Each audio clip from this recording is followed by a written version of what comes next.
Hello everyone, welcome back to my channel Recipes by Suvi. நம்ம இன்னைக்கு பார்க்க போற ரெசிபி Cook with Comali ஷோல அஸ்வின் பண்ண ரெசிபி தான். Sizzling Cauliflower Prawn. இந்த ரெசிபி எப்படி பண்றதுன்னு வாங்க பார்க்கலாம். ஃபர்ஸ்ட் ஒரு panல 2 ல இருந்து 3 கப் வரைக்கும் தண்ணி ஆட் பண்ணிக்கோங்க. தண்ணி நல்லா சூடானதுக்கு அப்புறம் இதுல தோல் நீக்கி எடுத்து வச்சிருக்கிற பூண்டு 6 பல் ஆட் பண்ணிக்கோங்க. அடுத்து மிளகாய் ஆட் பண்ணிக்கோங்க. 6 ல இருந்து 8 கரெக்டா இருக்கும். நான் வந்து இன்னைக்கு காஷ்மீரி மிளகாய் ஆட் பண்ணிருக்கேன். நீங்க வேணும்னா நார்மல் மிளகாய் கூட ஆட் பண்ணிக்கலாம். அவ்வளவுதான். மூடி வச்சிட்டு ஒரு 10 நிமிஷம் நல்லா குக் பண்ணிக்கோங்க இத. இப்போ 10 மினிட்ஸ் ஆயிடுச்சு. நான் ஓபன் பண்றேன். நல்லா குக் ஆயிடுச்சு. அடுத்து ஸ்டவ் ஆஃப் பண்ணிட்டு ஃபில்டர் பண்ணி எடுத்து வச்சுக்கோங்க. சூடானதுக்கு அப்புறம் இத ஒரு மிக்ஸில போட்டு நல்லா ஃபைன் பேஸ்டா அரைச்சு எடுத்துக்கலாம்.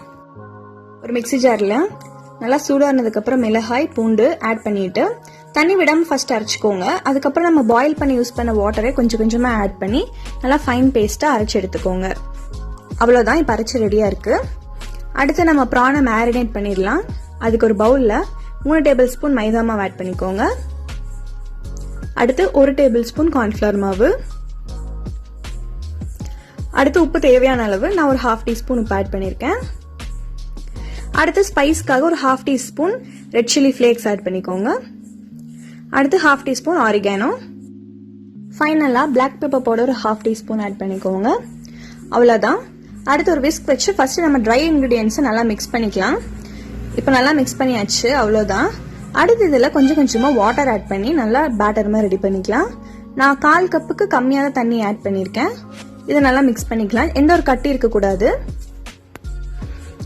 நீங்க வேணும்னா இன்னும் கொஞ்சம் சால்ட் அண்ட் ஸ்பைஸ் கூட நீங்க வேணும்னா ஆட் பண்ணிக்கலாம். அவ்வளவுதான். இப்போ நல்லா கட்டி எதுவும் இல்லாம கரைச்சு விட்டாச்சு. அடுத்து இதுல நம்ம ப்ரான் ஆட் பண்ணிக்கலாம். ப்ரான் நல்லா வாஷ் பண்ணி க்ளீன் பண்ணி எடுத்து வச்சிருக்கேன். அதை ஆட் பண்ணிக்கிறேன். ஆட் பண்ணிட்டு ஒரு ஸ்பூன் வச்சு நல்லா கலந்து விட்டுக்கோங்க.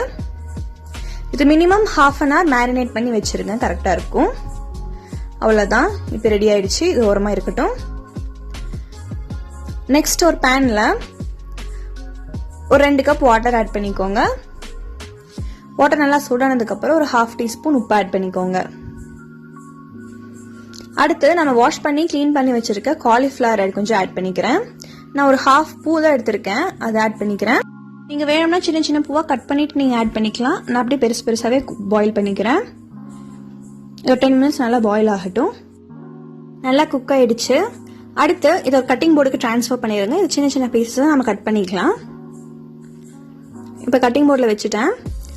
அடுத்து இது ஸ்டெம் இருந்தாலும் ப்ராப்ளம் இல்லை. சின்ன சின்ன ஃபிளாஸை நீங்கள் கட் பண்ணிக்கோங்க. இது வேணும்னா நீங்கள் மிக்சியில் போட்டு அரைச்சிட்டு கூட நீங்கள் சால்ட் அண்ட் பெப்பர் போட்டு மிக்ஸ் பண்ணி வைக்கலாம். பட் அரைச்சா அந்த அளவுக்கு டேஸ்ட் நல்லா இருக்காது. ஸோ அதனால சின்ன சின்னதாக கட் பண்ணிக்கிறேன். இந்த மாதிரி சின்ன சின்னதாக கட் பண்ணி எடுத்து வச்சுக்கோங்க.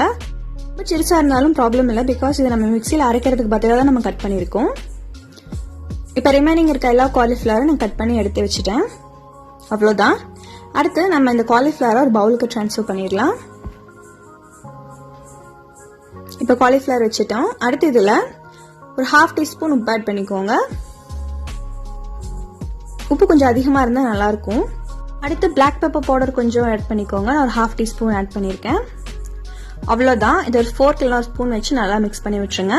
நீங்க வேணும்னா ஒரு பேன்ல பட்டர் போட்டுட்டு salt and pepper and cauliflower போட்டு ஒன் சாத்தே பண்ணி கூட நீங்க எடுத்து வச்சுக்கலாம். நான் டைரக்டா அப்படியே மிக்ஸ் பண்ணிட்டேன்.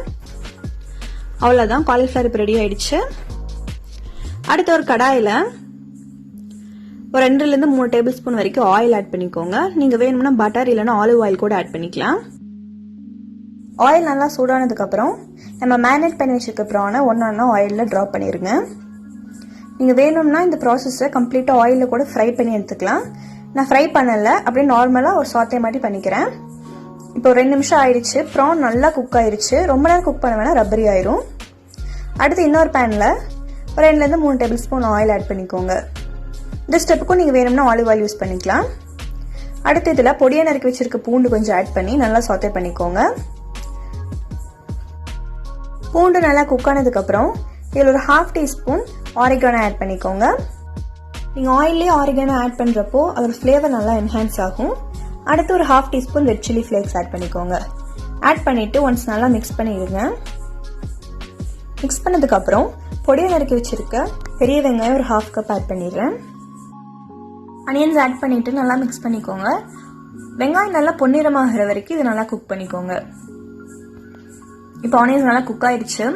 அடுத்து நம்ம அரைச்சி வச்சிருக்க அந்த ரெட் சில்லி கார்லிக் பேஸ்ட்டை இதில் கொஞ்சம் ஆட் பண்ணிக்கோங்க. ஃபுல்லாக ஆட் பண்ண வேணாம், ஒரு 2 to 3 டேபிள் ஸ்பூன் வரைக்கும் ஆட் பண்ணிக்கோங்க, கரெக்டாக இருக்கும்.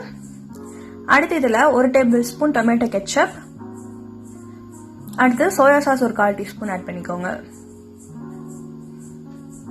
தேவைப்பட்ட உப்பு ஆட் பண்ணிக்கோங்க. நான் ஒரு 1/2 டீஸ்பூன் உப்பு ஆட் பண்ணிக்கிறேன். அவ்வளோதான். இதை நல்லா மிக்ஸ் பண்ணிக்கோங்க. நான் ரெட் சில்லி பேஸ்ட் ஆட் பண்ணிருக்கிறதுனால இதில் கிரீன் சில்லியோ இல்லை ரெட் சில்லி பவுடரோ எதுவும் ஆட் பண்ணல. உங்களுக்கு ஸ்பைஸ் இன்னும் கொஞ்சம் வேணும்னா அந்த ரெட் சில்லி பேஸ்ட் ஆட் பண்ணிக்கலாம். அடுத்து நம்ம ஃப்ரை பண்ணி வச்சிருக்க ப்ரான் இதில் ஆட் பண்ணிக்கிறேன். ஆட் பண்ணிட்டு நல்லா மிக்ஸ் பண்ணி விட்டுருங்க. இதில் ரொம்ப நேரம் குக் ஆகணும்னு இல்லை, பிகாஸ் ஆல்ரெடி ப்ரான் அதில் கம்ப்ளீட்டாக குக் ஆயிடுச்சு.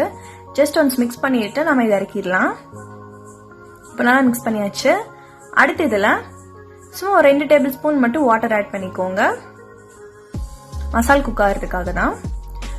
இதை நல்லா மிக்ஸ் பண்ணிட்டு அந்த தண்ணி ட்ரை ஆனதுக்கு அப்புறம் ஸ்டவ் ஆஃப் பண்ணிடலாம்.